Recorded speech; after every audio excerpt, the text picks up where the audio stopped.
शहरातील साखरपेठ परिसरातील स्वस्तिक मिठाईसमोरील गल्लीत आज सायंकाळी सुमारे 6:30 वाजण्याच्या सुमारास शालेय गणवेश तयार करणाऱ्या जुन्या दुमजली गारमेंट केंद्राला भीषण आग लागल्याची घटना घडली। या आगीत मोठ्या प्रमाणात कापड व तयार गणवेश जळून नुकसान झाल्याची प्राथमिक माहिती समोर आली आहे।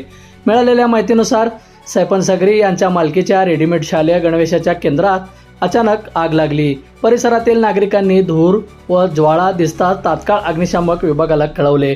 रविवार पेठेतील मुख्य अग्निशमन केंद्र जवळ असल्यामुळे अग्निशमन दलाच्या 2 बंबांनी तातडीने घटनास्थळी धाव घेतली। मात्र गल्लीत अरुंद रस्ता असल्याने अग्निशामक दलाच्या गाड्यांना थेट आगीच्या ठिकाणी पोहोचता आले नाही।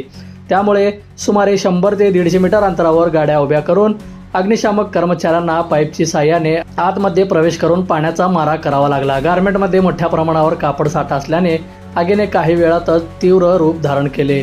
दरम्यान घटनेची माहिती मिळताच नगरसेवक प्रवीण दर्गो पाटील यांनी घटनास्थळी धाव घेतली आणि स्वतःही बचाव व आग विझवण्याच्या कामात सहभागी झाले। घटनास्थळी पोलीस दाखल होत बघ्याची झालेली गर्दी व नियंत्रण मिळवले।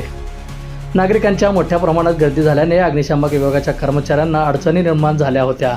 आगीची तीव्रता पाहता अग्निशामक विभागाचे रेस्क्यू व्हॅन, ऑक्सिजन मास्क व ऑक्सिजन टाक्यासह अग्निदूत पथक ही घटनास्थळी दाखल झाले।